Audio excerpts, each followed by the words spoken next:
Yeah. But then I check his record. He probably was too ashamed to say he got 7 votes, and suffered from a terrible case of amnesia.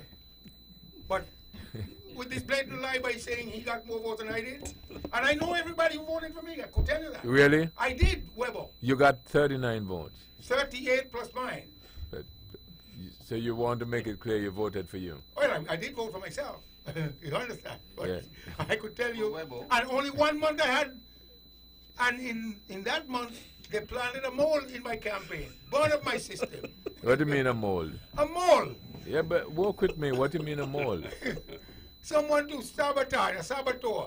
They Really? planted that saboteur in my campaign, burn up my equipment. There or you planted the mole? How could I plant a mole in my own campaign to sabotage my own campaign? But then, isn't it true that the mole was actually your campaign manager? Well, yeah, but So at the who same- hired him? Huh? Who hired him?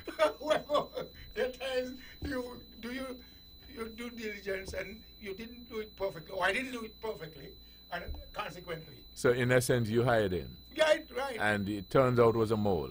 You turned out to be So a mole. therefore, you hired the mole. Well, I would say this: Oh. in this game, whosoever will may come, and you're glad when they come, and you don't have time because it was a fast-track election.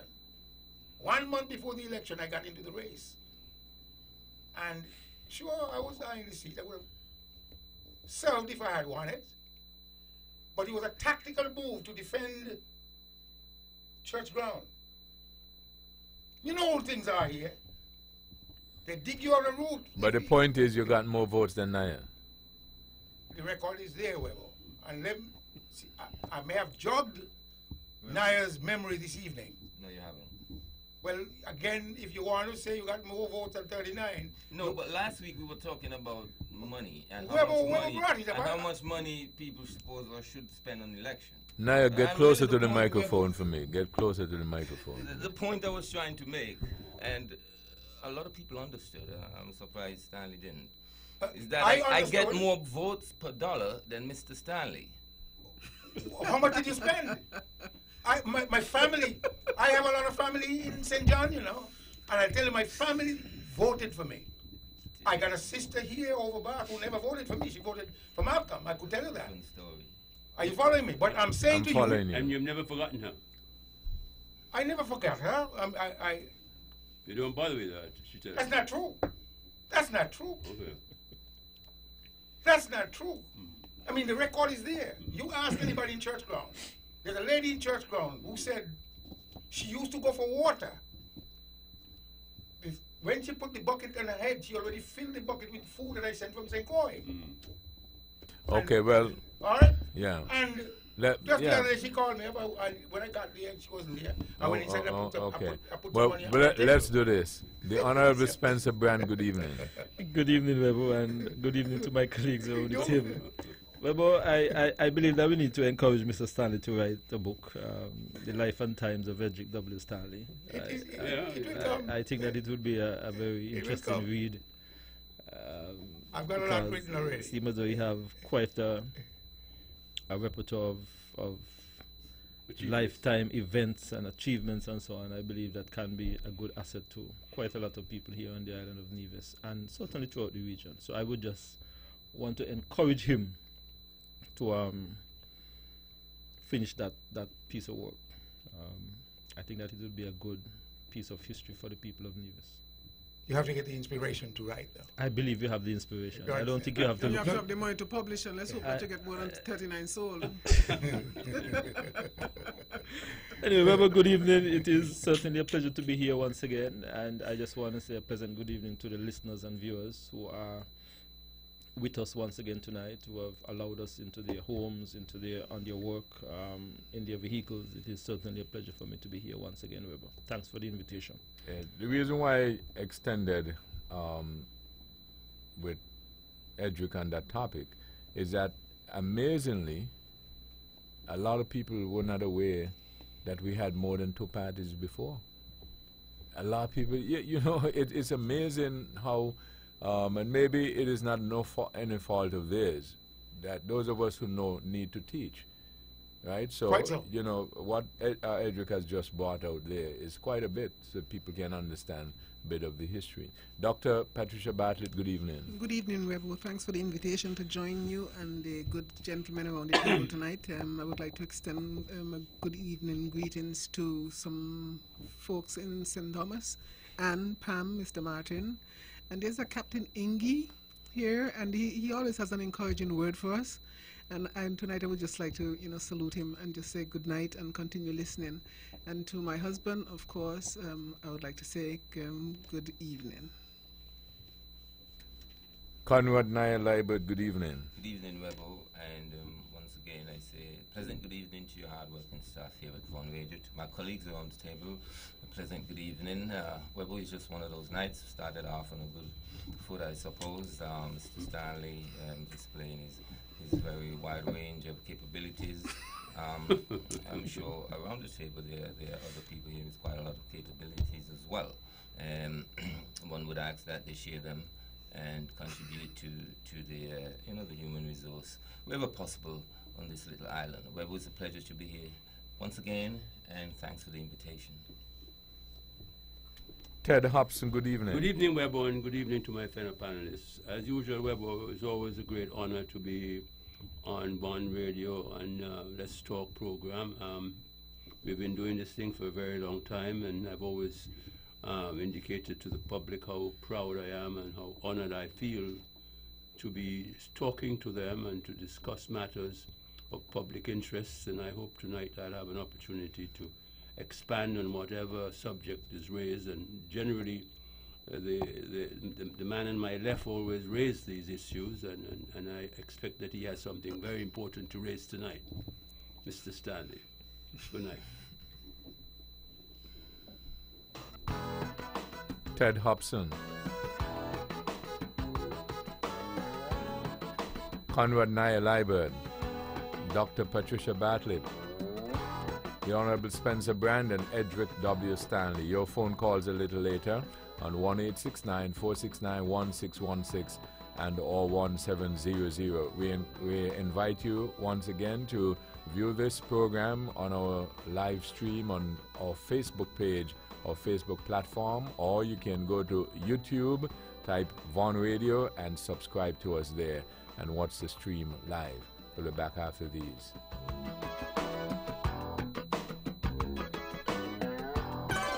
All the hits of today.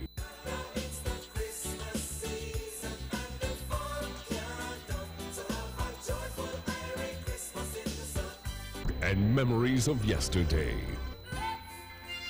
Do you mind if I sing one time? Make this Christmas mean something. Keep listening to Vaughan. Just arriving at Builders Paradise. Brand new mirror bypass doors. Sizes include 4 feet, 5 feet, and 6 feet.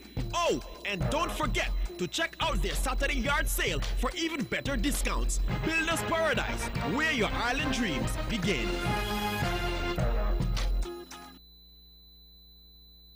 Looking for a place you can go to and relax and enjoy a healthy meal? Check out Island Life Vegetarian Food and Juice Bar, located at Pinny's Industrial Site below the supply office. They are open Monday to Friday from 10 a.m. to 5 p.m. They offer you healthy, delicious, nutritious food on a menu that boasts Ital food, sandwiches, burgers, roti, puddings, and much more. They have a wide variety of freshly squeezed fruit and vegetable juices and smoothies that includes beet, carrot, pumpkin, tamarind, star apple, and sarsaparilla, and much more. Contact them today at 660-5318 or 668-3107. Sugar City St. Kitts. Keep it sweet. Keep listening to Vaughan.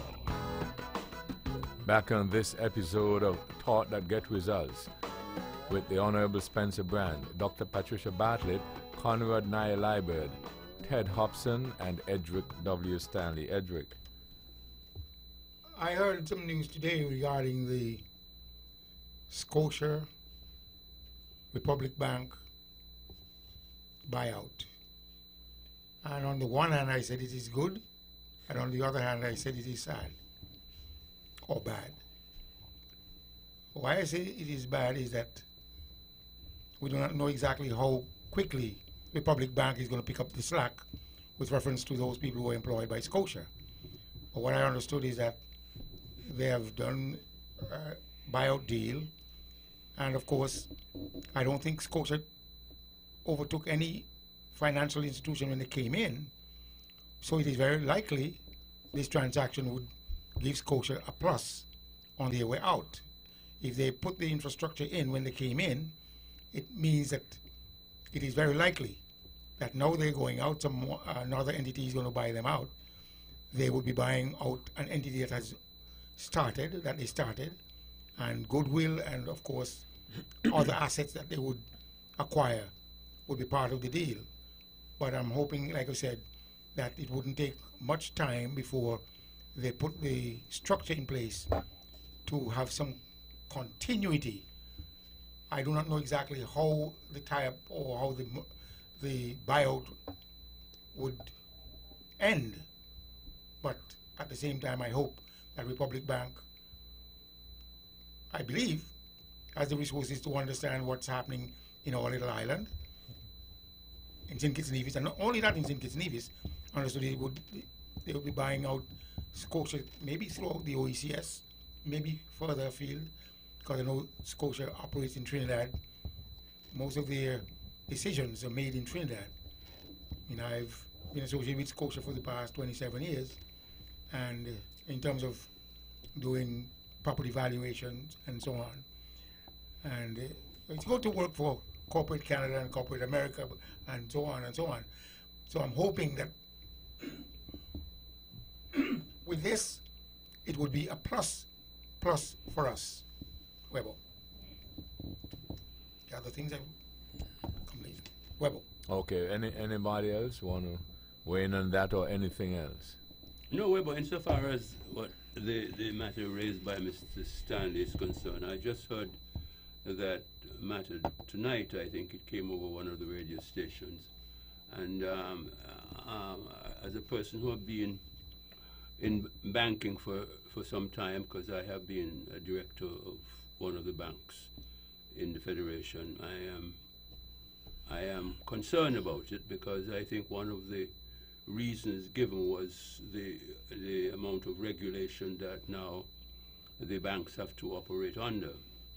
And the risk in it is an extremely difficult problem for the banks in the region, because the Americans have introduced a lot of restrictions and so forth, and some of the banks are losing their corresponding banks in the United States, which means they're at a severe disadvantage because they're not able to do a lot of the banking services that they normally do. I mean, at least one bank in the Federation has no corresponding bank, and it is a fairly large bank, and it has to operate through the United Kingdom, I understand, which takes a long time for checks and so forth to be serviced and so forth. So, to my mind, it's a worrying trend, because with Bank of Nova Scotia, of course, that's a North American bank, and so Canadian. It's a North American, including Canada, which means that it has more access and more leverage than our local, particularly our local indigenous banks. So I think that, like Stanley, I'm a little concerned, about this development. The Republic Bank is a well-known bank in Trinidad, and I suppose it has the assets and it has the resources.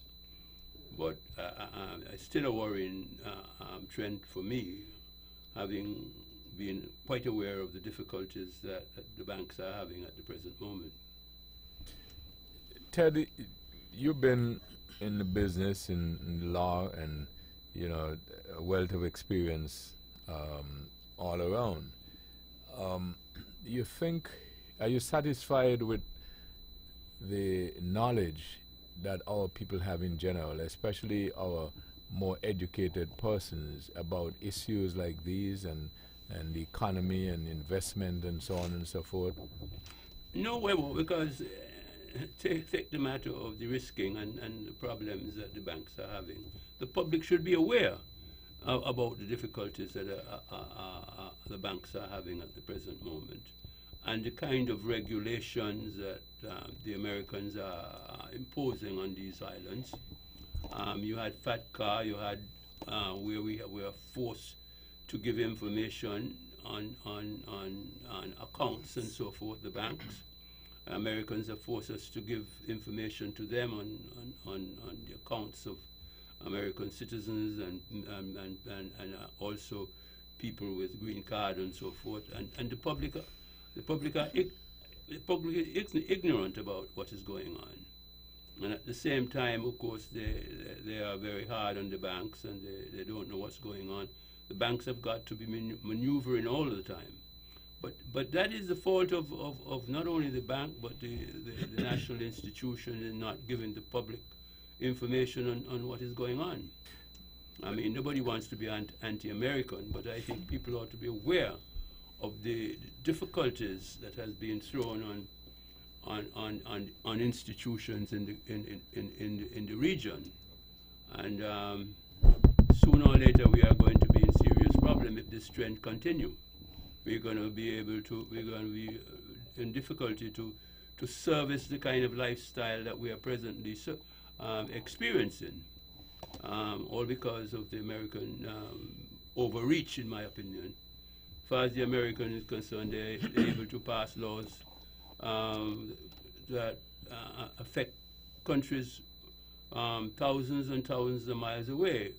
As a lawyer, I've always thought that, you know, a country can only make laws within its borders that affects its own people in its own borders.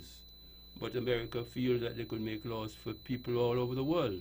But you see, the thing I want to zero in on, though, Ted, is that if you got America and you've got England and you've got Guyana and Jamaica and so on, and all of us you know, want to and do control your own affairs and so on and so forth, then isn't it true that the citizens of each country, including ours, should then rise to the occasion and accept the responsibility to be knowledgeable of certain things?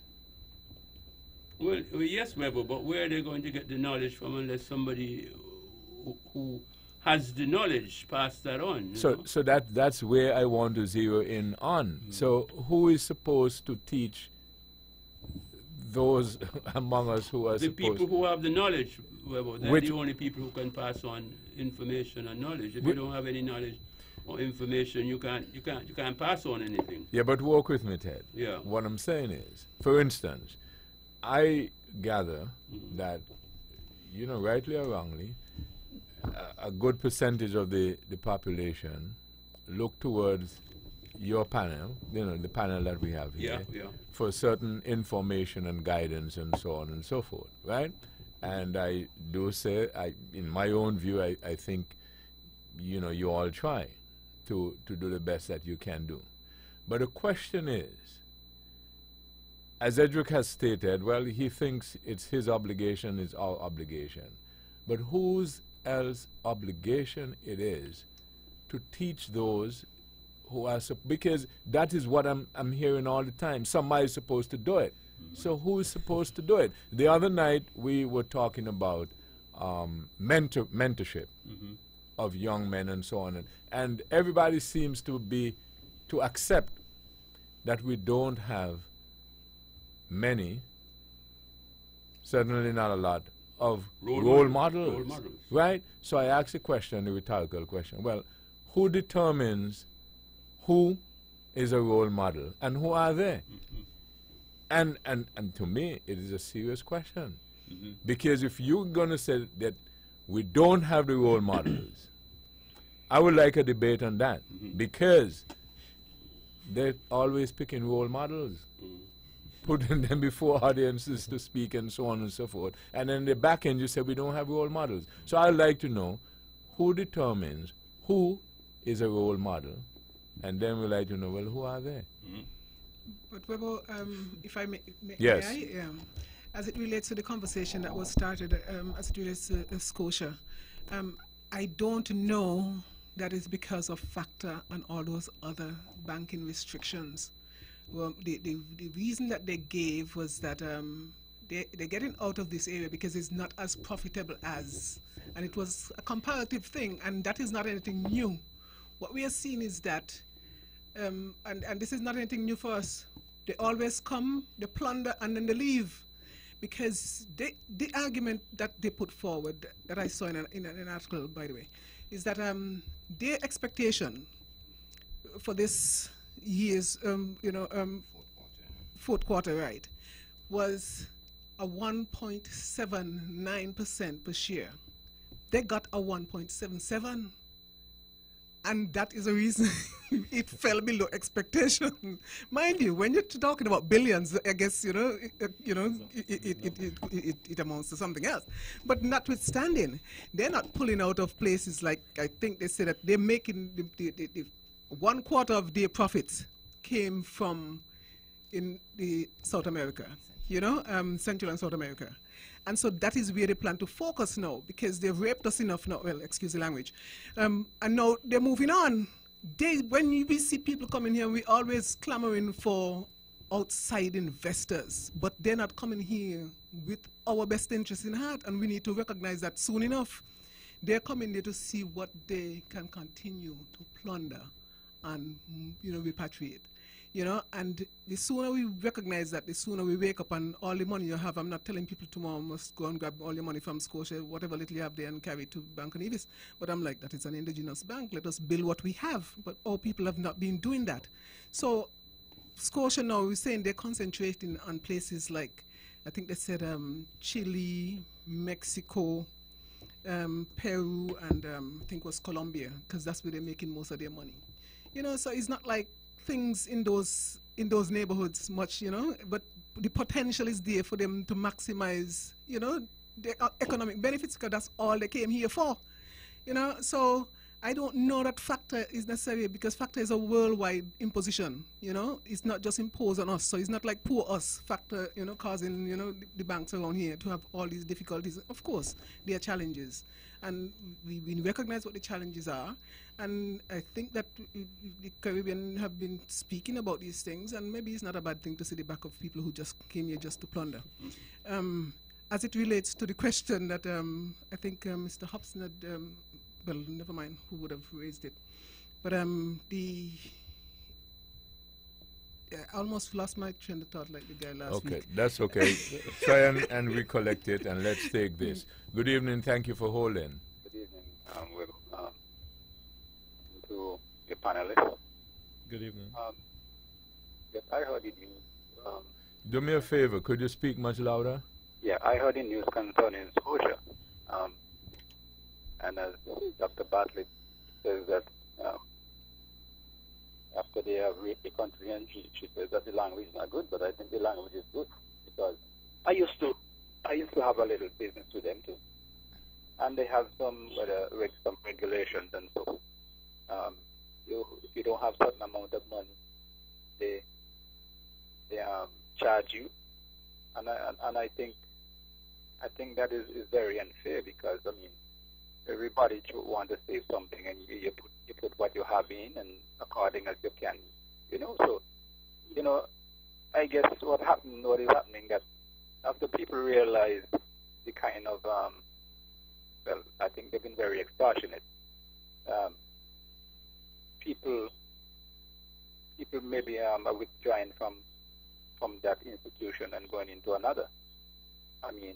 If you're in a business and you realize that you're not being profitable in whatever area, maybe it's either you scrap the business or you move to some other place.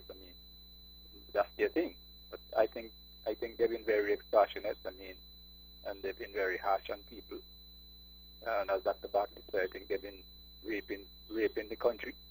So if they can be more profitable in another area, well, that's their thing. That's my take on it.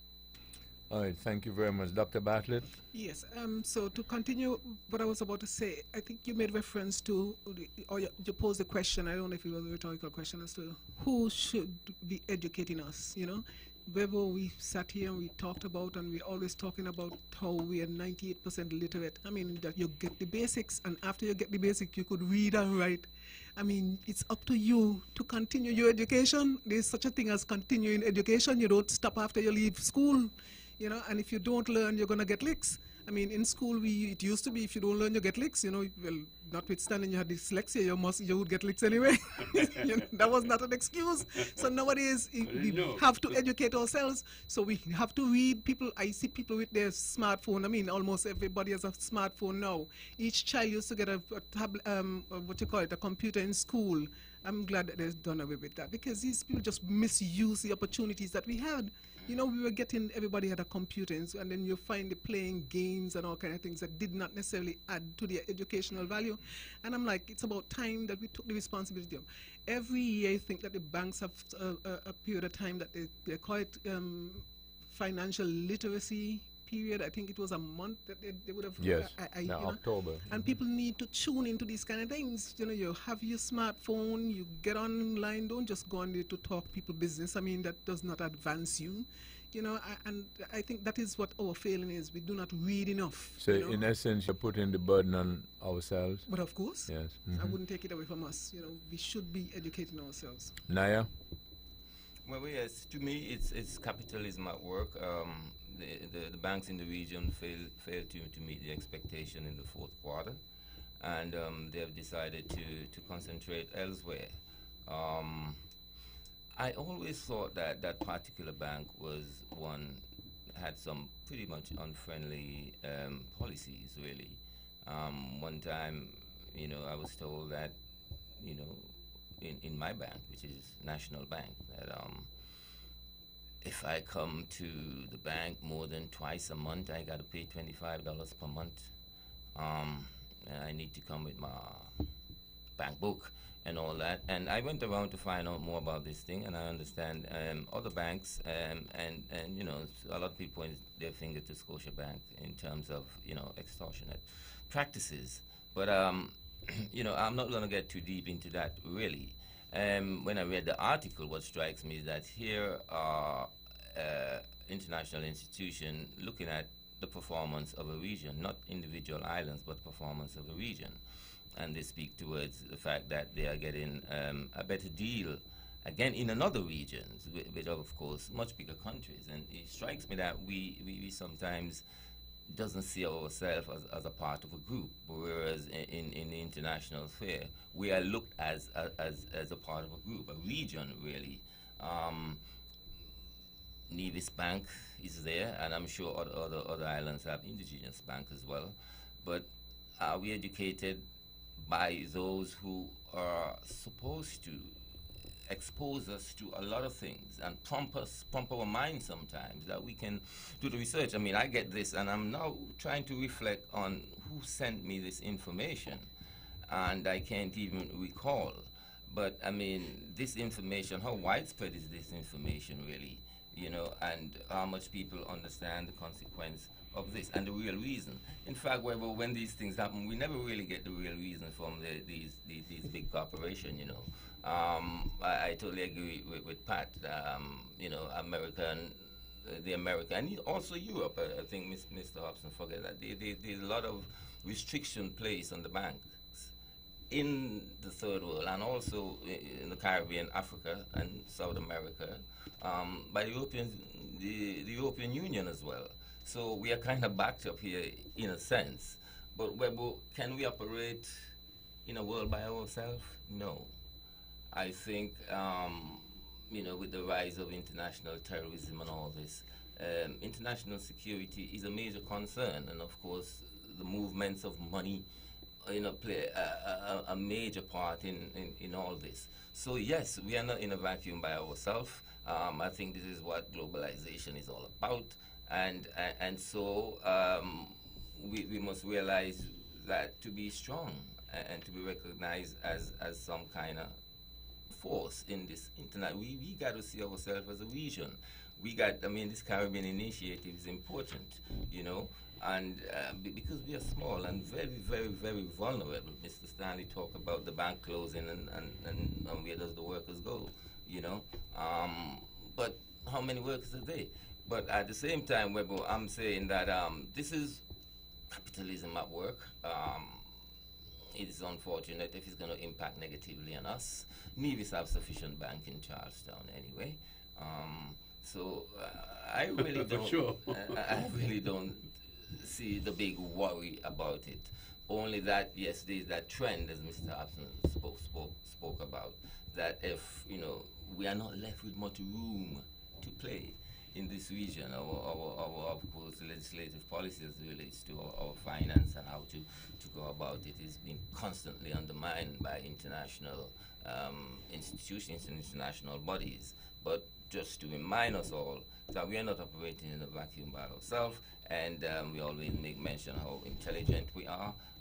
Those who deal with the legislation go to work and craft something that I suppose we can use and benefit from without really being troubled by our big brothers in Europe and America. It's not easy. It's not easy, but I suppose there must be a way forward. There must be a way forward.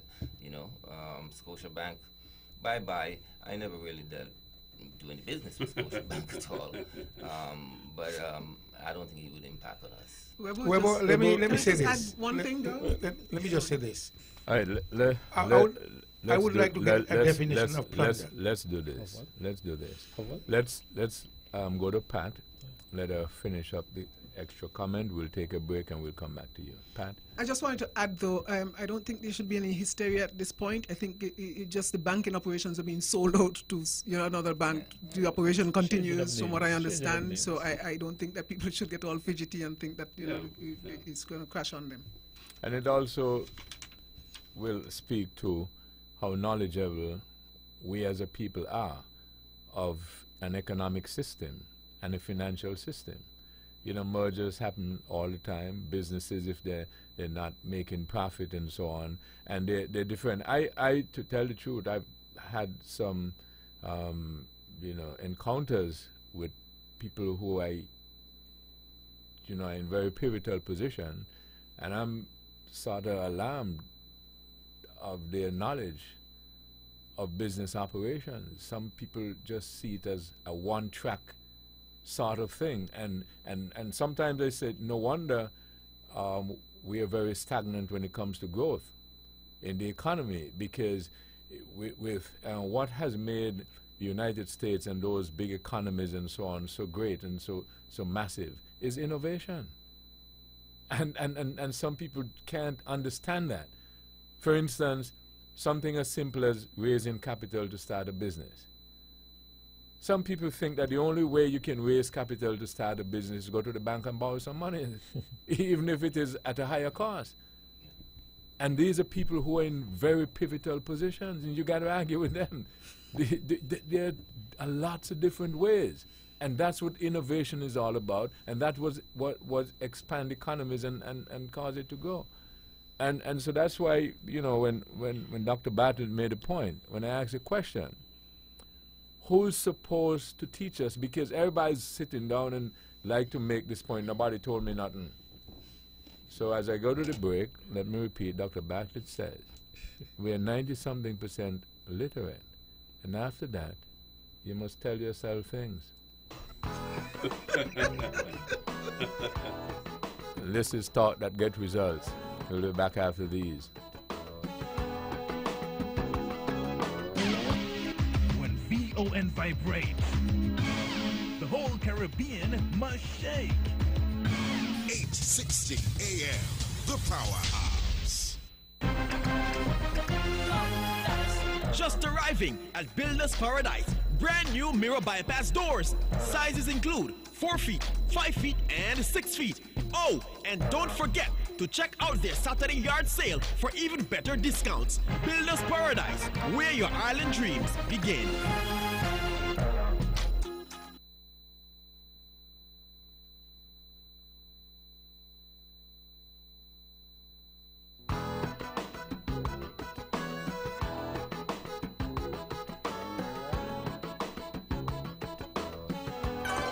All the hits of today.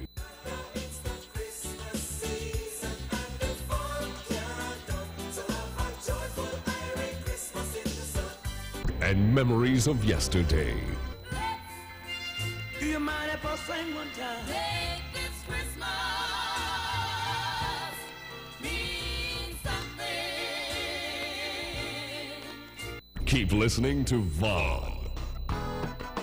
Back on this episode of Thought That Get Results with Dr. Patricia Bartlett, Conrad Nye-Liber, Ted Hobson, Spencer Brand, and by the way, again, we invite you to log on to our Facebook page to view the live stream of this program, and also onto YouTube. You go to YouTube, you type Vaughn Radio, you click subscribe, and you're on.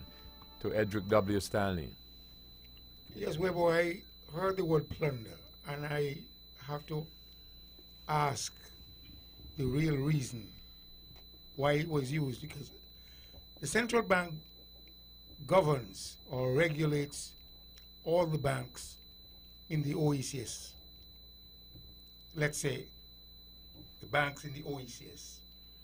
And in that regard, these international banks, Scotia and CIBC,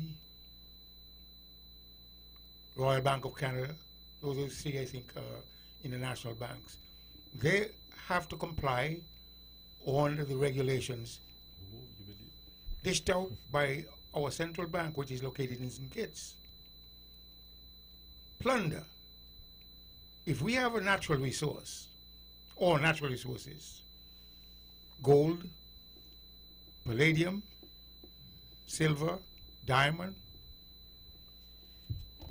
are these banks engaged in these kinds of things? We don't have them around here. What are you talking about? So when we talk about plunder, how does a bank plunders in St. Kitts Nevis? They issue loans, whether for mortgages, automobiles. They give you the opportunity to lodge your money in a passbook. If for some reason there's something nefarious that you as a saver find out that you have had $10 on your book and it disappears and cannot be explained by the bank or the management of the bank, then you can use the word, in my view, the plunderers. No, that doesn't. In that case, it doesn't mean plundering. That means stealing. There's a mindset. In this regard, if it is something that is done on a large scale, then I could understand it. But the bank has been here, the banks are here to give a service, and they're in business to do business. And if they, in fact, charge a certain amount because of the cost of doing business, then one has the opportunity to move from one bank to the other.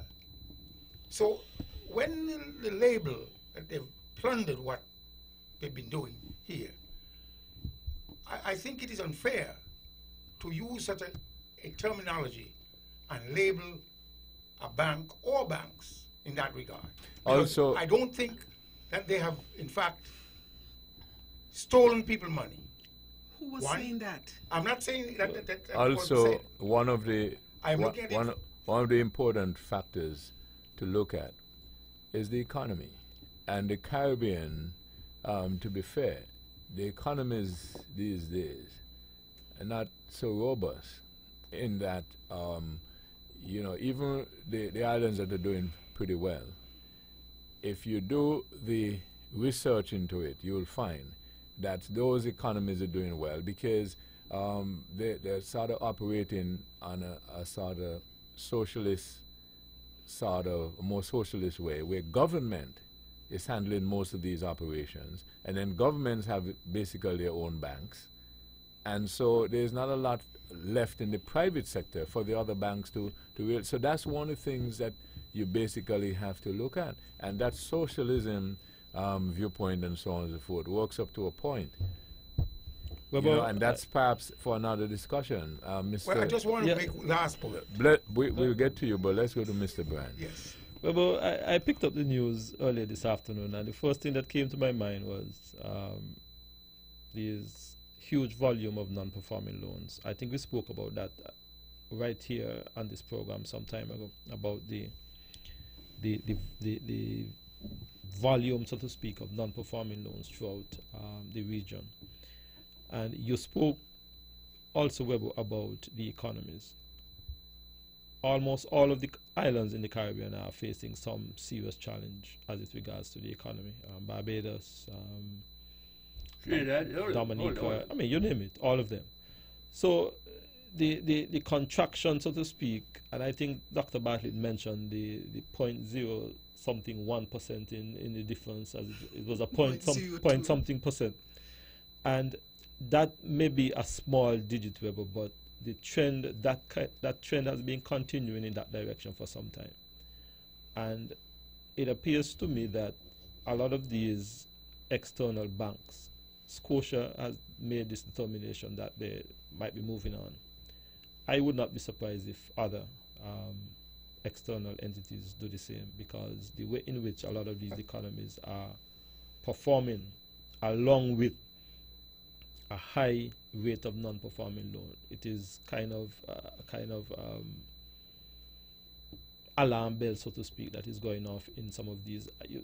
Where these banks are now focusing their attention, South America, a lot of these, what we call emerging markets, a lot of it also based on the population and the expansion in the economies and so on and so forth. So it is not a surprise, but I believe, Webber, that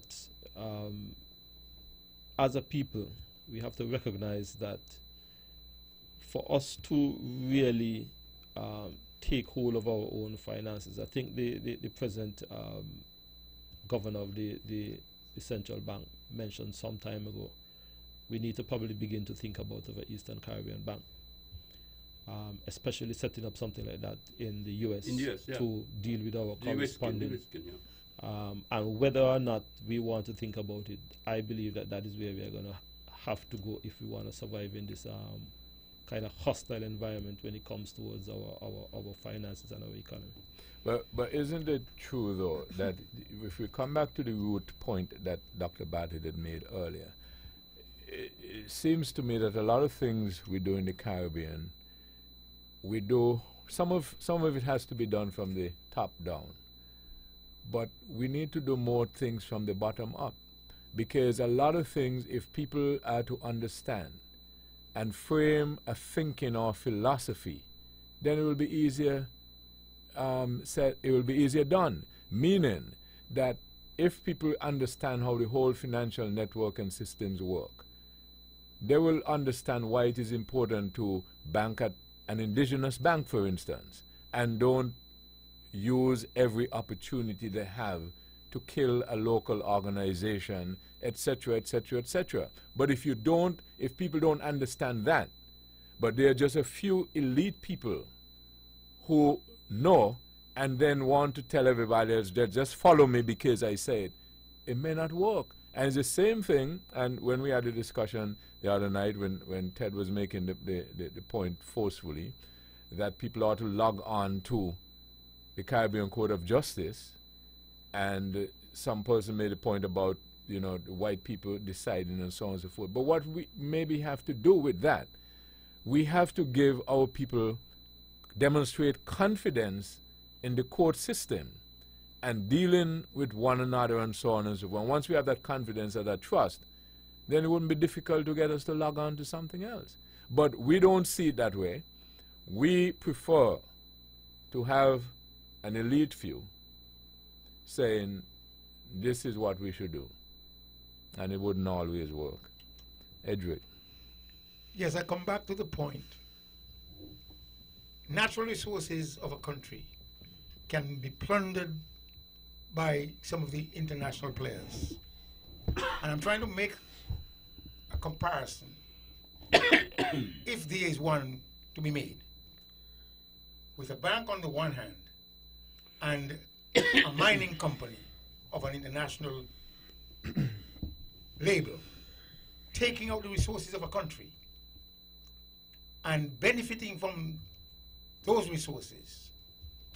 Taking the resources or the resources being given to them? Which one? however you want to put it. I'm just No, trying to there's a difference. No, what I'm saying to you. There is a there is a difference. If they take ain't it, ain't it? If they take it, they take it. No, ain't there a difference? There's a Is there difference, not obviously. a difference? So which one do you mean? I'm saying to you, once that international company benefits from the resources of that country by getting it, whether it's being given to them through the politicians, government, as the case might be, or they would have stolen it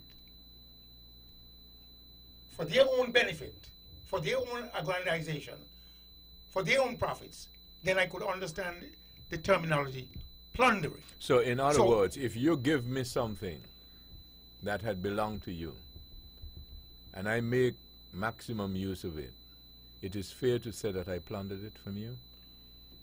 If you want to use that term, but I'm going on to No, something no, else. I'm not. I'm trying to work. I'm trying to understand you. I'm saying to you, if it is given to you as an international entity by the government, you take it, you maximize the profit for your shareholders, or if you in fact find ways of mining it and retrieving it Without the permission, without the permission of the government or whoever. then I could understand that the word plunder But is you will applicable. but you will agree the latter doesn't happen these days. Well, I'm saying to you that here You we would don't have agree that the latter do not happen these days. where the people Where they they took come it, in and they just took take it without No. permission. Well, we don't have it. We don't have gold, silver, or whatever. I'm saying to you. So we are don't dealing have. with the banking Well, industry. well, then that's it. If we don't have whatever, then it means that whatever cannot be done. Well, I'm just saying that the application of the word plunder. He's stuck on this word plunder. Can I just in explain it terms to him? of- Weber? in Give me terms an of the opportunity just to banks. explain And it. I'm saying to you, Hello. because apparently Dr. Mr. Bartlett would like an opportunity to explain No, to you. she doesn't have to explain to me. But I'm the one who used it and you're confused still now? Hello. Nobody else had that difficulty. Just walk with me. Walk with me. Dr. Bartlett, go ahead. You got confused. What's your business? But obviously, you're the only one who's stuck on the word. I mean, No, I'm just saying to you that people outside, they must understand that companies go to countries, take out their resources, or plunder, as the case might be. But in the case of a bank takes your money, but the bank is in which you would have deposited there, and there's a record when you're ready to get your money. Your money is given back to you because it is governed by the central bank. The bank does not take your money. So how does the bank plunders a country like St. Kitts and Nevis? Please explain it to the people who are listening. I don't think the people listening confused. Could I just make a point based on what Mr. Brand would have said? Mr. Brand was making reference to loans that were non-performing. I don't know that is necessarily the case with Scotia. I don't know that is their major concern. They didn't name it. Well, I've not seen it in the public domain that they've named that as, oh, you were just surmising that that's, okay. That was a thought. Because the interesting thing that I found is that apparently some of these banks,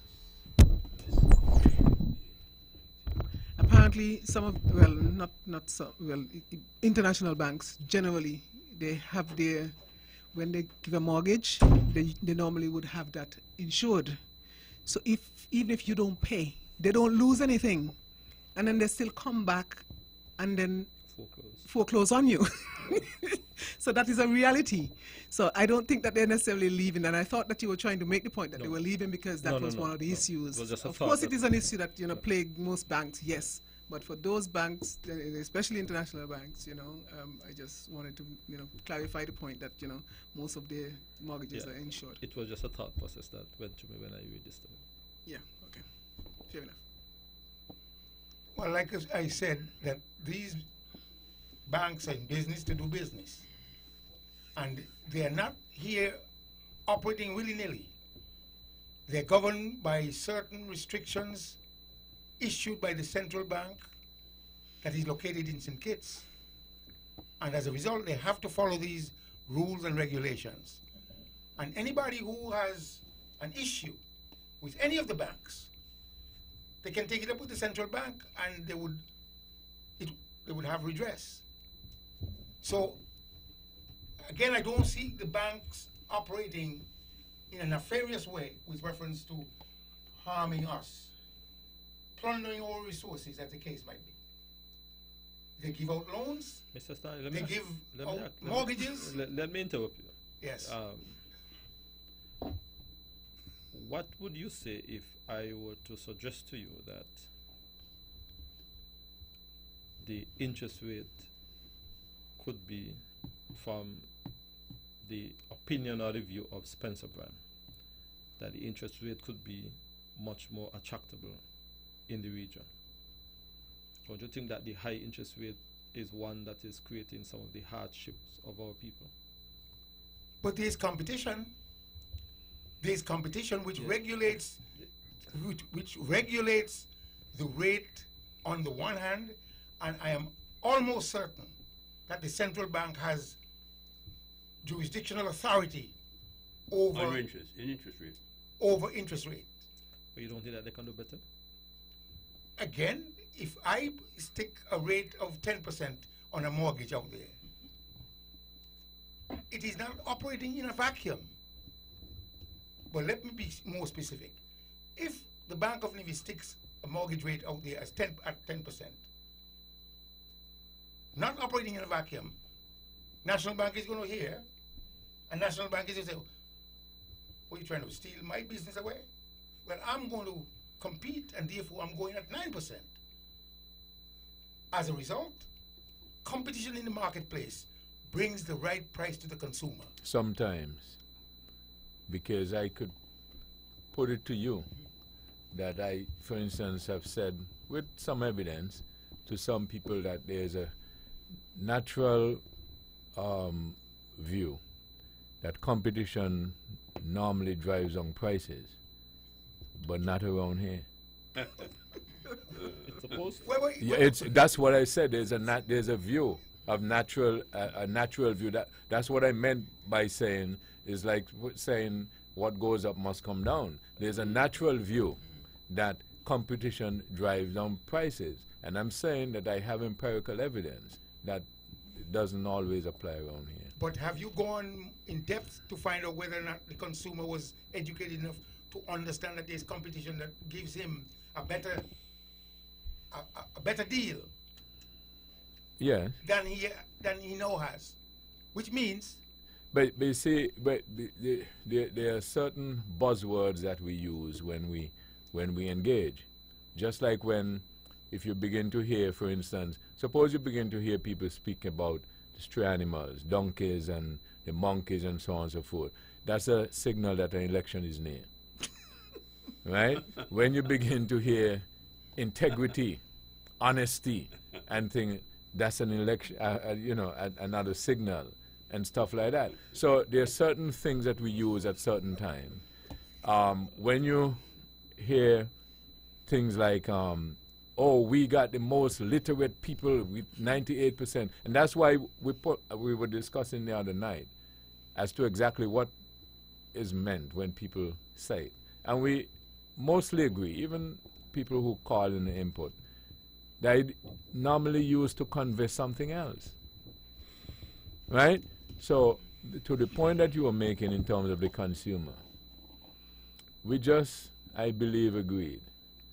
And Dr. Bartlett made a point that after you get in the 98% of those who can read and write, thereafter you must continue to read and write and expand, not by the urging of your teacher anymore, but by the urging of yourself. Well, I understand that. And if we don't do that, and we are not up to that level, then we'll be always where we are. So I'm saying to you, when you got competition, numbers thrown out there, the consumer hears. The one who doesn't act upon that competition, you can call him, like Dr. Barlow had mentioned, they don't read any further after they left school. But those who and if you conclude that, what percentage would you put that at? Well, I'm not going to the points, but I'm trying to drill down more to tell you competition in the marketplace works every place, including in Nevis and St. Kitts. Not everybody would adhere. But of course it works. But Okay. the point we were making is to what degree? That's what I'm saying. To what degree? Well, it works to a certain degree based on those who But are of course it works to a certain degree. But to what Well, I said, degree? to what degree? Yes. Maybe 1%, 2% of the consumers who are listening, literate enough to understand what the numbers mean, and they act upon it. Those figures are just arbitrarily thrown. 1%, 2%, as the case might be. I have no scientific data to support that. But I'm telling you, there are people who would have heard each bank. This is Christmas. The National Bank has an ad said you can get $30,000 to borrow at a certain interest rate, and there are other banks doing the same thing. They're not operating in a vacuum. So one has to listen, understand the math, make the connection in terms of quantification, and then the decision. And ultimately, there will be a wiser consumer. Back to the point, competition in the marketplace, because you said not necessarily, but I'm saying to you, it does work. Not for everybody. Those who don't listen will not know, and they will not benefit.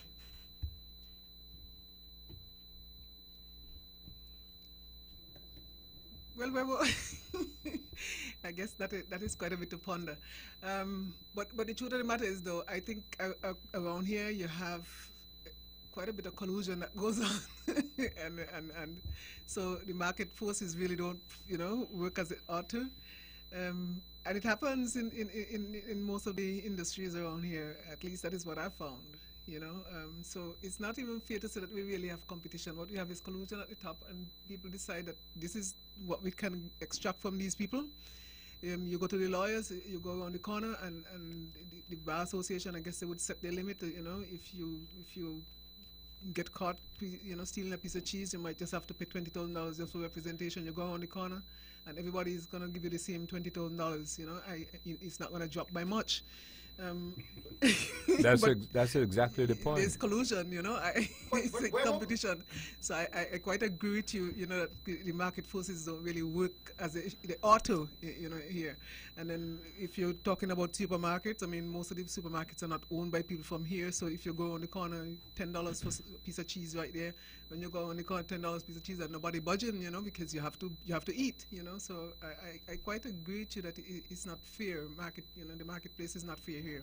Webo, Dr. Bartlett might be smart enough to understand this.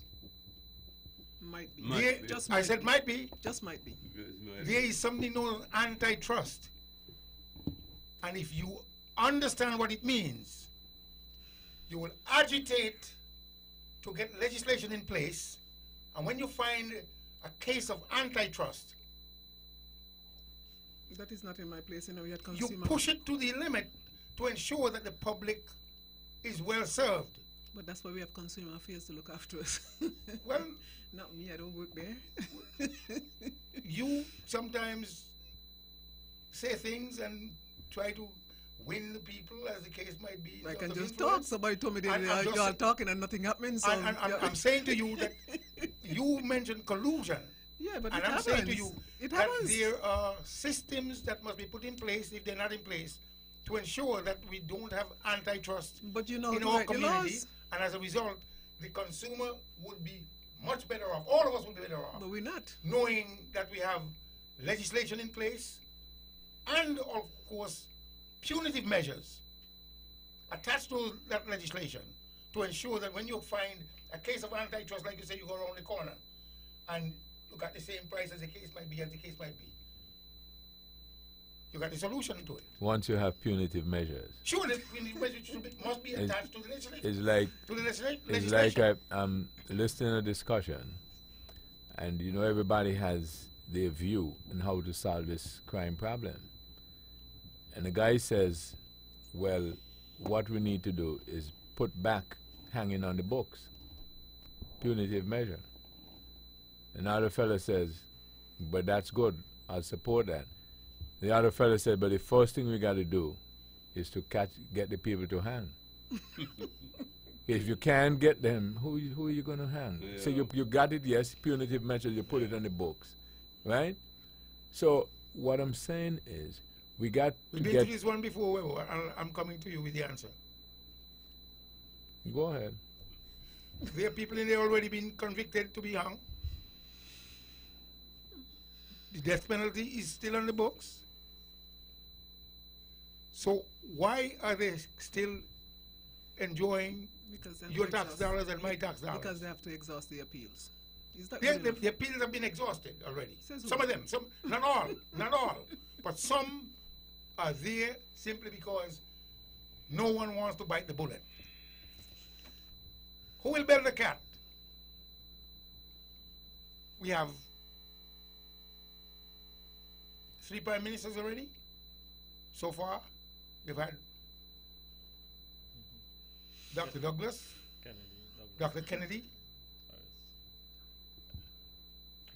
and now we have Dr. Harris.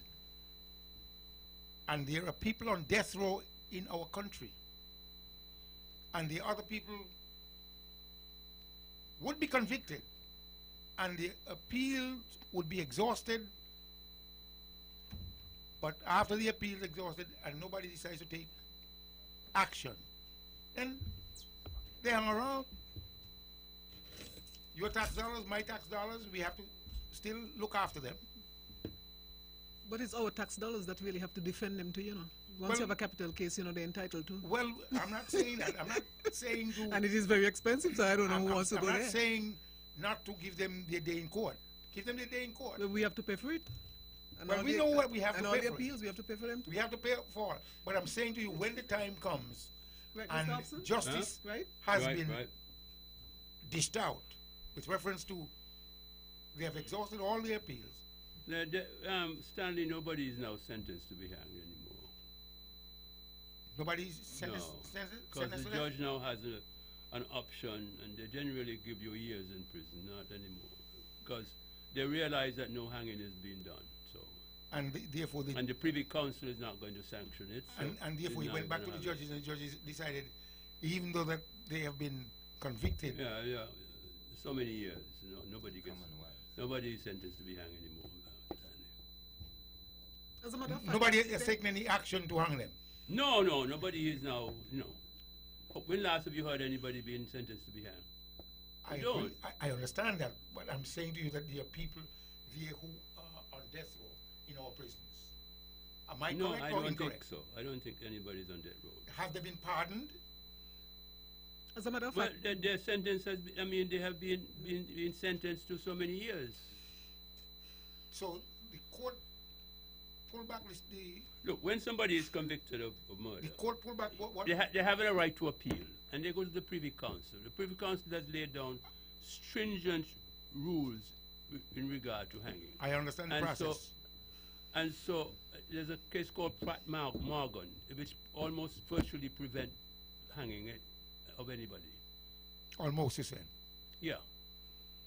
But in the governments have realized that they can't hang, so they don't push it anymore. So you would find if somebody is sentenced, convicted of murder, there is a probation report and all of that sort of thing, and they get so many years in prison. They don't sentence anybody to be hanged anymore. I understand that. So therefore, those who were there before this new system, legal they have system, now been sentenced to so many years. So the court has now pulled back the case and give a new sentence. Yeah. Well, I think we are going down a very slippery slope. But Stanley, can I add something to your sleepless nights? I know. I just the other day, they would have pardoned two individuals who were convicted of murder. They're out. I don't have sleepless nights, but I would say this: that based on... Old and harmless Stanley. Well, that's what we think. That's what we think. Because they still have life, and they still have a mind, and who knows? They might have been reformed, though. They might have been. I'm just saying to you. Who knows? I know I'm not going to burn my mother in a house. I mean, of course, God bless her soul, she's already dead. But I'm saying to you, those who committed these heinous crimes,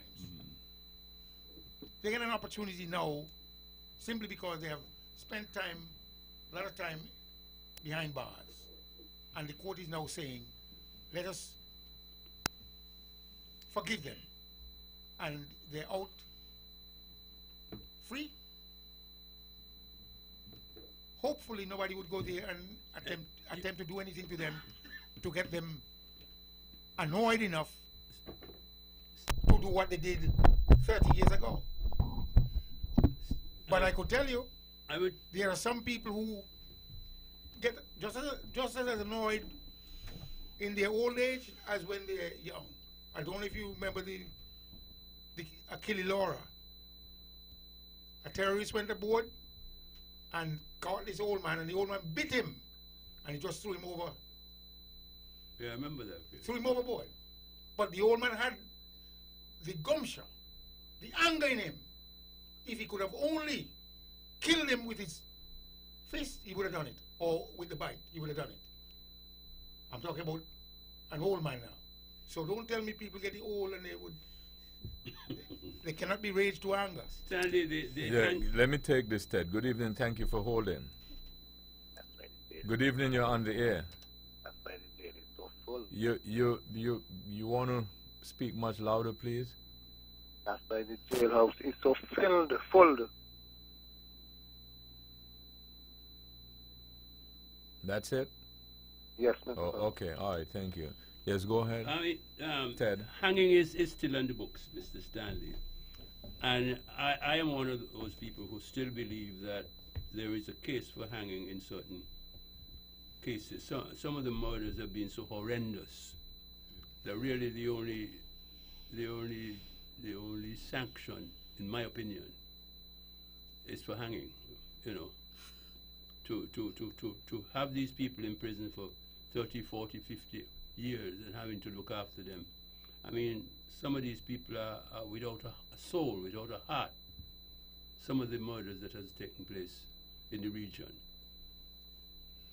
And this business of not hanging is right through the island, from Trinidad, Jamaica, all down, because of the Privy Council's decision to frustrate hanging because it is abolished in England.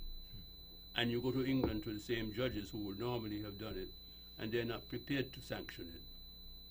But I think there is a case for it. And that is why people originally wanted to go to the CCJ, for them to deal with this hanging business. You know, but the Privy Council is not going to sanction it in any way. But as I said, you know, I've heard of some murders which are really horrendous, you know. And the people who do them are so evil that they really shouldn't be, you know, using up public funds in the prison. Well, you know how the system works in terms of the court and the Privy Council. A case of murder, the perpetrator would have been sentenced through our courts, all the way up to our highest court. And if he is convicted, to death. The conviction is death. They would appeal to the Privy Council, but can the Privy Council find some reason to reduce it? Okay, good. That's what I was looking for.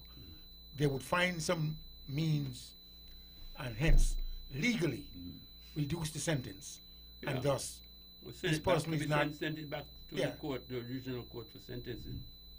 All right. But I think when somebody has spent 30, 40 years in prison, that becomes his home. It's very easy to go back there, really. One would hope these guys that has been pardoned and let out, I know one very well from a long time ago, because he has spent now, I suppose, over 30-something years. But Naya, could you speak much louder? Yeah, he has spent over 30-something years. But I'm of the opinion, it's after you've been in prison for 35 to 40 years, you don't have a problem going back in, for most of them, really. One would hope that they have transformed their minds and decide not to go back down that road, really. But I mean, to come back into society, it's no easy thing. You are usually over 50, 60, so you're not really attractive to the workforce. Even though you might want work, you're coming from prison, and the way most employers think, no, you won't get a job. So to me, it's quite easy to do something, even to go back in there where you're fed and taken care of.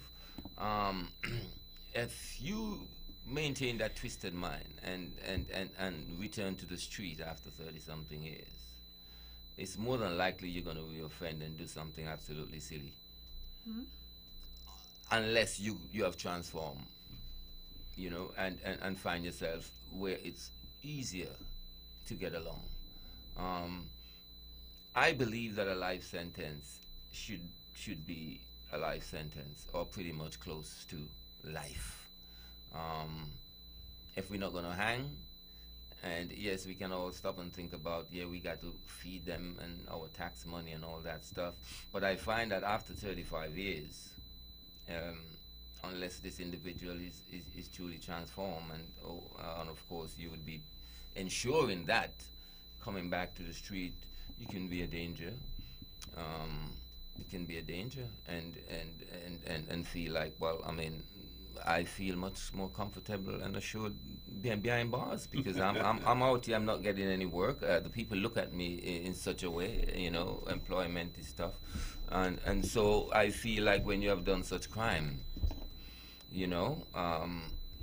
and you're being given a life sentence, you should be only released when you are totally incapable of functioning, and that's my opinion of it. That as opposed to the hanging thing. The hanging thing to me just proved that we're not truly independent at all. We got this Commonwealth thing hanging over us, and the people are not educated in respect of this independent thing, the consequence, and how we should live, how we should act, what institution we should promote, and therefore we're under this umbrella of this, Commonwealth thing, and we can't do what we want. And so we are left with this circumstance whereby there's a lot of people who have committed such serious crime, and they might find themselves back on the street 35, 40 years after. Some of them only would be 60 anyway, because we see people now killing people when they're 18 and 19 and 20. So is it a problem? I'm not sure, because really whoever, the prisoners doesn't have any human rights. That's what I was told. Prisoners can't vote. I know the European Union courts of human rights have been very tough on England, because they have denied the prisoners the right to vote. I suppose it's the same here in the Caribbean, because we are all Commonwealth, and whatever England do is right, everything is right. But that is wrong. The prisoners have human rights, and they should be allowed to vote. Talking about vote, I find it interesting. As I said, I listen to a lot of discussions and people giving different opinions. And I watching the United States election. And this last election that is happening tonight, one of the things that they brought out in terms of doing some research and studies is that black people in the United States, they have the numbers really, but they will easier come out to protest than to vote. and it's alarming. And I'm listening to Naya just now, and Naya is advocating as he should that the prisoners should have their right to vote. But the last election here, I'm told 50-something% of the persons came out to vote. Now, that is not saying you must not give people the right. But it seems to me as if a lot of times we make noise. Just like we make noise, we need to have a law with this tin. And then once you have the law, then everybody just tint their vehicle. So the police stop them. What stripping them they're doing? And then after that, something happens. Well, we need to have a law. And so we get the law, and then nothing else happens after that. Now, if that's what we want, well, let's roll and stop complaining. But I just wanted to make the point about this voting business, right? And how people make noise, that they need to have the rights and so on and so forth. And when the time comes, you don't go vote, and then you keep complaining. That's your right. And that's your right. And then if, as I heard of a conversation once, and if somebody tells you, well, oh, so you didn't vote, so listen to you then. That's their right too, right? So the point is... But the consequences are there. But that's what I'm saying. Every choice has a consequence. Even in the great book, most of the things that Jesus did and taught were conditional. He gave you the choices and he said that you can enter into the kingdom of heaven. If that's the condition. So everything has conditions. And then we must understand that. But this midterm election has arisen, has awoken the consciousness and the awareness of the black people, and they went out and voted this time. Right. And I'm hoping in Mississippi with SP and this other lady, I hope that he wins her. I hope he wins a seat. Because the black people are energized. I'm hoping, but I doubt it, Peppo. No, it wouldn't. No, they said they have the numbers, but the black people just want... Maybe what you should do is change the name of it and don't call it voting. Maybe you just say we are going to decide who is going to be in charge. And maybe it will work, because for some reason people just don't... They're saying that the black people, but maybe they could say what we're going to do is next Thursday we're going to protest against Edric getting into office or something, and then maybe for that reason they might come out, because it's a protest, because that's what they do. And that's why Trump, that's why they had this historic turnout, because Trump told them when he got in, you all should have voted when they were protesting in the millions. So they took him seriously and they went and they voted, and he didn't like it, right? But, these are things that we have to be thinking seriously. Don't just talk about them. Some people got vexed with me one time. People complaining about the politicians. They just vote for them. I said, okay. When they come back the next time, when they come to visit in the next 5 years, remind them. So you guys, you just can't keep complaining all the time. Right, Edward? We are very good at complaining, Webo. Yes. But very bad at acting, Well, we are heading down a slope, and I'll tell you, we would understand exactly when we probably, before we ditched, we become fully aware what we should have done. But people have been aroused, and they are going to do the right thing coming up. And you realize also who in the United States has the bigger percentage of blacks in terms of the voting? Which party? The Democrats. Okay. You notice what happened in the midterm? Historic win. Right? Okay. Who was the leader in terms of the House to raise money and campaign and so on. Who was the leader? Pelosi. Pelosi. And as soon as they won this historic win, whose head they asked for? Pelosi, right? Who asked for it?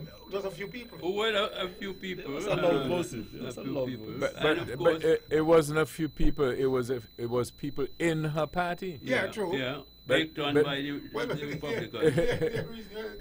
She been in But- too long, she old and so on. I think that they came with a compromise. You know what they seem to me that they have done. They seem to me that they have now backed off of Pelosi. of depriving her of taking Of her over seat, and yeah. using it as they call it, a transition period Yeah. to some of, as they call it, some of the up and coming leaders in the party. So Okay. Hello, good evening. Hello, good evening. Debo, I want to ask you a question, please. Okay. No. Hear this. You ask a question. Hello. Ask a Okay. question. Walk with Huh? me. Ask the question. Ask the question to the panel. So I would like to know how old a man supposed to live if he get lifetime in jail. Life is life. Okay, Edric, you tackle that question for me, please. How old a man should be to have a lifetime in jail? Yeah, lifetime in jail is Lifetime? Then lifetime, and you gonna come out? You still alive? Okay. Once in a while we have light moments, good light moments. that Okay, so make that's us why. laugh. So that's why I told him to direct the question to you. it's a serious thing, yeah. But no, I'll be honest. The fella asked, how long? For his lifetime.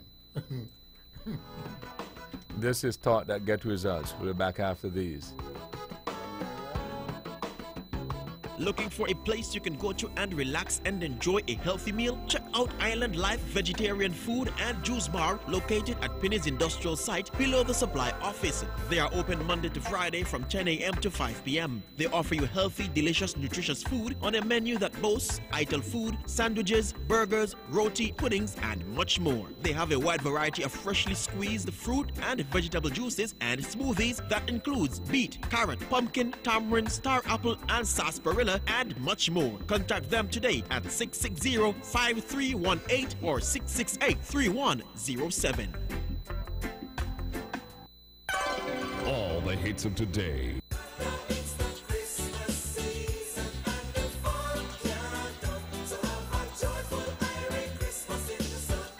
And memories of yesterday.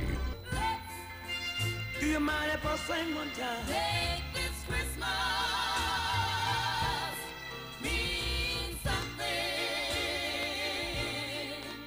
Keep listening to Vaughn.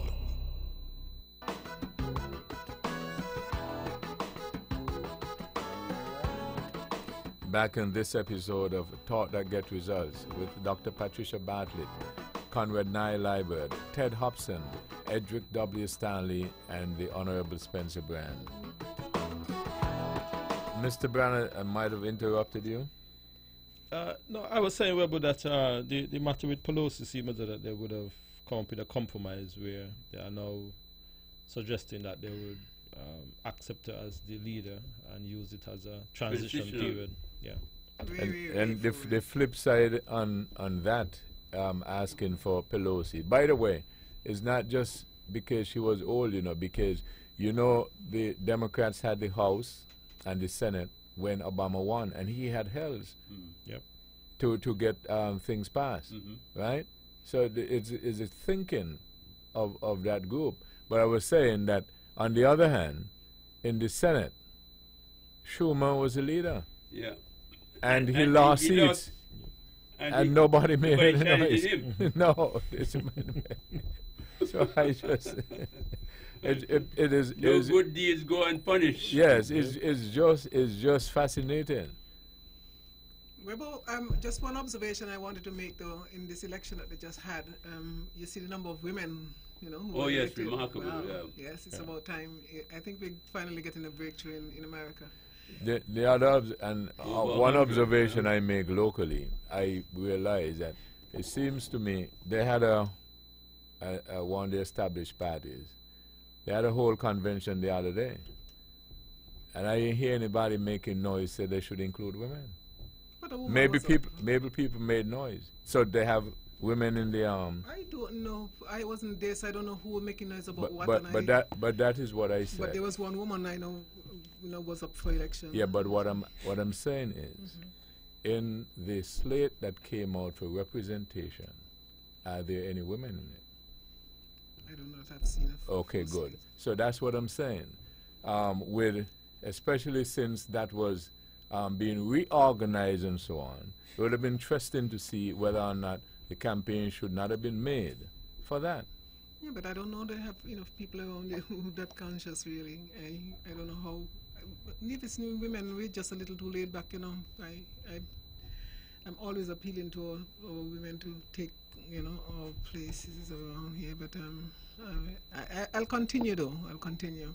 I'm not going to stop. I think we need to continue to agitate for women's involvement. Aren't we all too little bit too laid back? We are too laid back as women. Sometimes. But and maybe people just take everything and swallow it. Okay, let me just take this. Good evening. Thank you for holding. Good evening. You're on. Good evening, Weber. Good evening, Weber. Yes, you're on the air. Could you on the panel? Yes, Stanley. Your party did not give the Caribbean FATCA. All right, we had to give Obama this one. And it caused havoc in the Caribbean with those banks. There was quite a number of people who wanted to open accounts in the Caribbean, and because of the paperwork and the time and whatever it is, the Caribbean has lost out because of FATCA. You should come clean. So if you have to wash yourself with hyssop and become clean, do that. The fact is that nobody wants to come clean, and consequently, they're blaming Obama. You want to hide money? But Stanley, you paid you pay your taxes up here. Yes.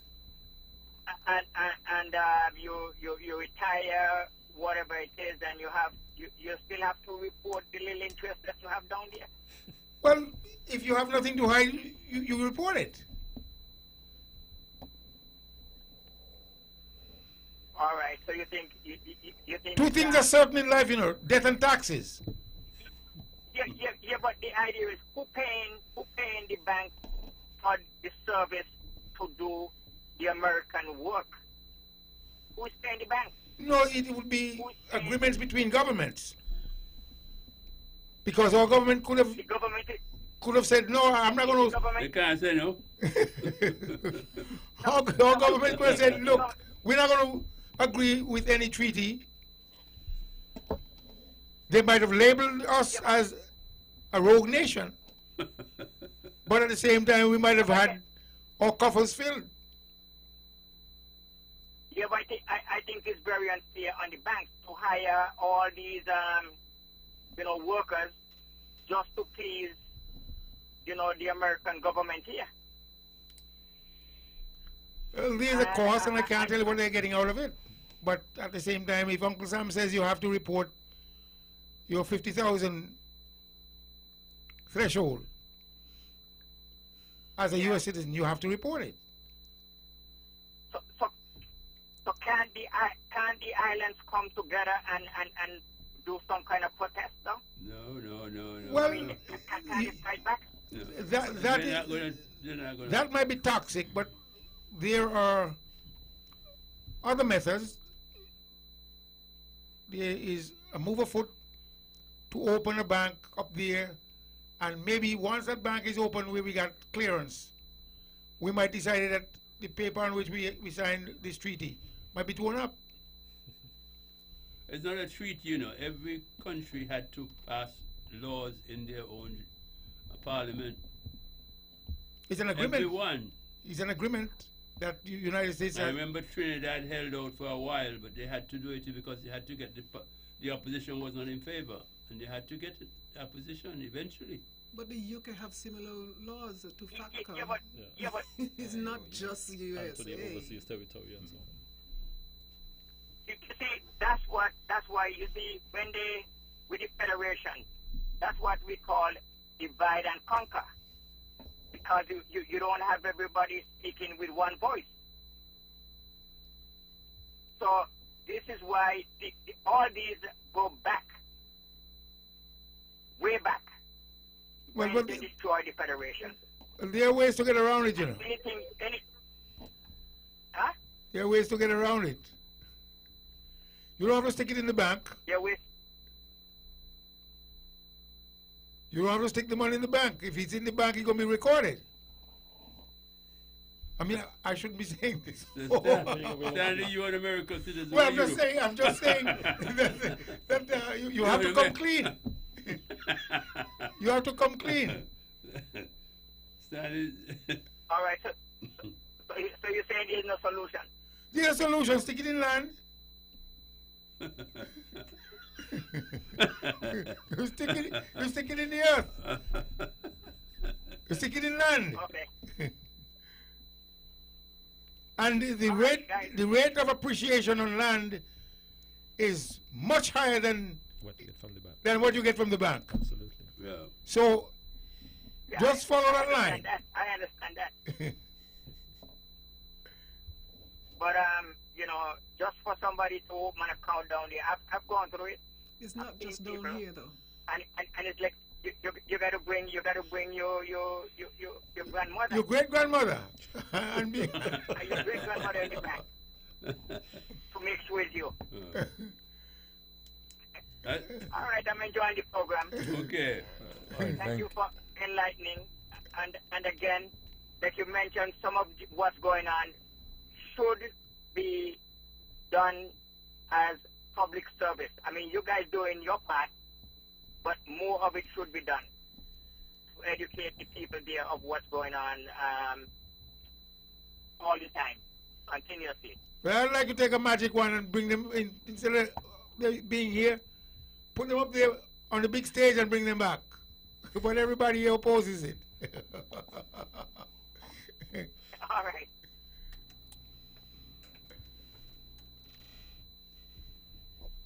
But I'm not a spokesperson for FATCA. I'm not defending FATCA, but I just don't want our people to believe that it is just something that is impacting on us as, you know, Caribbean people. It's a worldwide imposition. Like I said before, I mean, the people in Australia, they didn't see the sense in doing it because they're spending billions of dollars, you know, to satisfy, you know, the requirements, but they've complied. Everybody's complying nowadays, you know. It's all about compliance. If you want to get along with your neighbors, sometimes you have to do things that you don't necessarily like.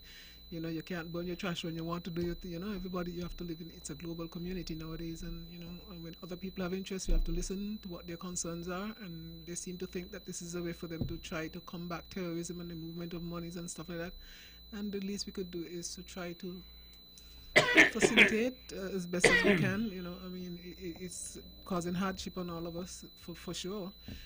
But it's something that we're going to have to try and understand, you know, and work with, you know. So I don't want people to think that it's a hardship that is just being, you know, heaped on us as a Caribbean people, you know. Well, I met a young fellow, might be age 21, well spoken, but he says a fellow had one strike and he's out, and he's wondering if, for some reason, we can amplify it on the program. What happened is a young man worked, stole from his job, got fired, then went to sell the herb, got caught, jailed, and now he's back out and can't find a job. Like, is that a light moment? Because I was just suggesting that he start planting again. I think we're going towards there. It seems like everybody getting on the bandwagon about legalization nowadays, and at some point, you know, the consideration is going to be up for people to be pardoned and all that. So I think the fellow, you know, he may just have to hang tight for a little while, you know. I mean, and that is just it. Our people need to understand, you know, when you make bad choices early in life, they can really haunt you you for the rest of your life. Absolutely. And that is why it is very important. And I welcome the group was here last week, you know, they talking about this Big Brother program and, you know, mentorship and all that, and I welcome that, you know, because I think we need more of that. People need to be guided in the right way rather than on the back end, you know, you try to do some kind of remedial action. We need to make sure that we try to avert these things early enough, you know, because bad choices in life really, I mean, even women, you know, sometimes you start getting children too early and, you know, you know, and it impacts you for the rest of your life. You know, right, it's a struggle, and you hear people saying that the struggle is real and you really want to, you know, be able to help, but, you know, if some things, my grandmother used to say, if you're gone by the morning, you can't come good evening. You know, so we have to be cognizant of these decisions that we make in life. And I feel for the young man, but like I say, hang tight, you know, Antigua, you might have to go to Antigua. I mean, it's free. You go to Antigua, they're getting ready to, you know, sell it up there for free. I mean, it might, you know, but free movement, you know, you could go to Antigua for a couple of years and until we normalize things here. The problem is that they're not listening, because I'm certain that this young man had been talked to over and over. The young women, they've been talked to over and over, but they're not listening. And because they're not listening, they feel that they will do what they feel they must do. And consequently, they run into a problem. And it becomes another problem after another, as the case might be. Because if they do listen, because they went to primary school, even kindergarten, from kindergarten through primary, through secondary, Sunday school, church, home, and they've been told over and over and over and over what they must do to be focused, to stay on the right track, and ultimately to become good citizens and make a good contribution to the country. But they're not listening. And what I've been hearing is that they have taken a path to oppose or do the opposite to what they've been told. And if we're telling them the right thing and they feel that they must do the opposite have consequences. The opposite has consequences. And in that regard, you sow what you reap. Or you reap what you sow. You can't. And some people have the art and the brilliance in them to be able to reap where they did not sow. Well, you agree with that? True. Yeah, that's true. But again, let's go back and try to instill in them that they have to listen. And once you begin to listen, make a comparison as to what are they telling me? What you're telling me, does it make sense? If it doesn't make sense, then you can ask. But they like to do the opposite of what you say. I'm telling you, they're Good evening. on doing the opposite. Good evening. Thank you for holding. Yeah, I just wanted to make a comment. You know, in 1 Kings chapter 21, verse 2, it tells you that Ahab king wanted to grow herb on Naboth's land. The rest of the story will tell you that they conspired to kill Naboth so that Ahab could grow herb on Naboth's land in front of his house. In Psalms 104 and verse 14, it states that God gave grass to the cattle and he gave herb to man as a service so he could bring good food out of the ground. Okay? I didn't make those words up. You guys have a great night. You as well, thank you. Let me just get this quick break, come back with our remaining minutes. Island Roofing and Hardware Limited, located next to the Monduk Track on Long Point Road, Nevis, specializes in the manufacture of 24-gauge pre-painted Galvalume roof sheets and the sale of tropical green hat lumber. They offer the traditional corrugated roof design for residential buildings along with the U-panel design for commercial buildings. Their roof sheets measure 42 inches in width and are manufactured on site and can be cut to whatever length you desire, thus eliminating the need for joining your roof sheets. Their aluminum-based roofing sheets, which are available at an affordable price of only $14 per foot, are of the highest quality. Their opening hours are Monday to Friday from 8 a.m. to 4 p.m. daily. For more information, call 664-2441 or 664-2959. Island Roofing and Hardware Limited, meeting your complete roofing needs by providing quality products at affordable prices.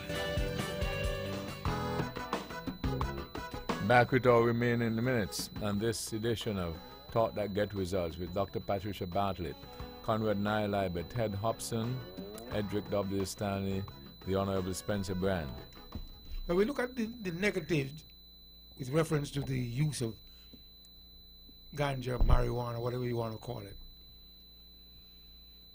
we see quite a number of people on the streets who, in fact, have been using it. And we look at the negative side of it with reference to those people, and we make a decision. This is not good for us.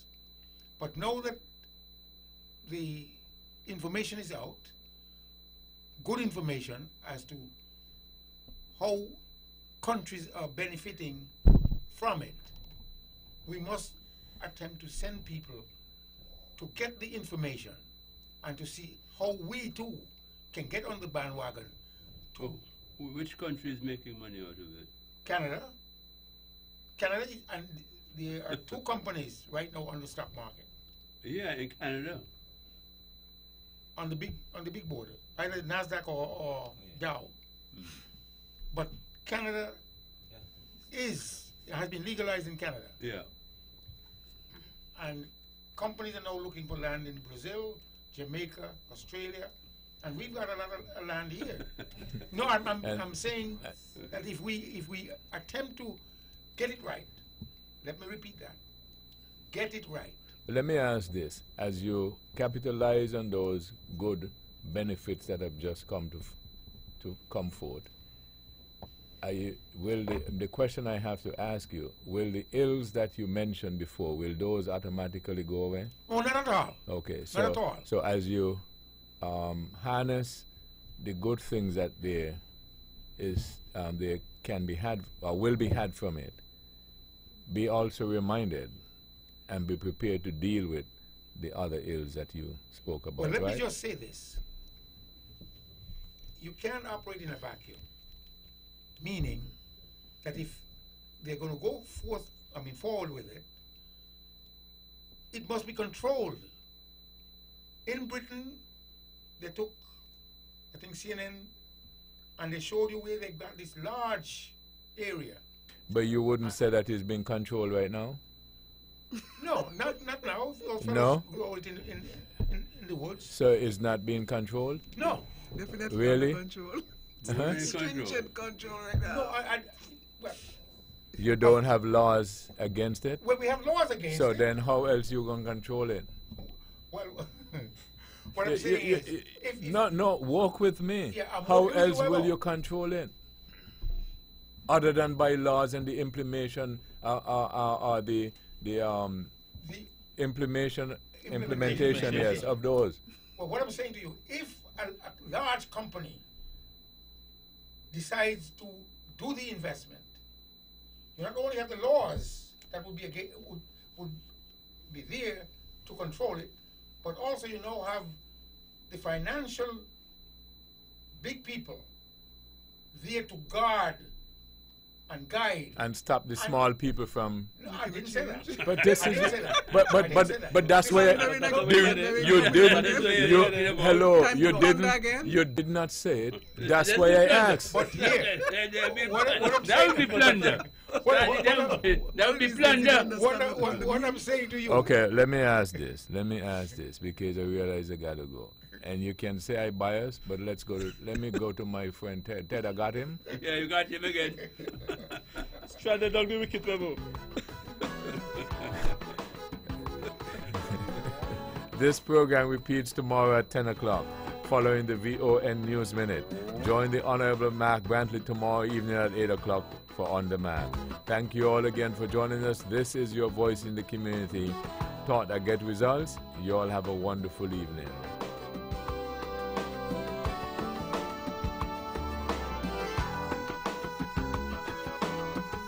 The views and opinions expressed on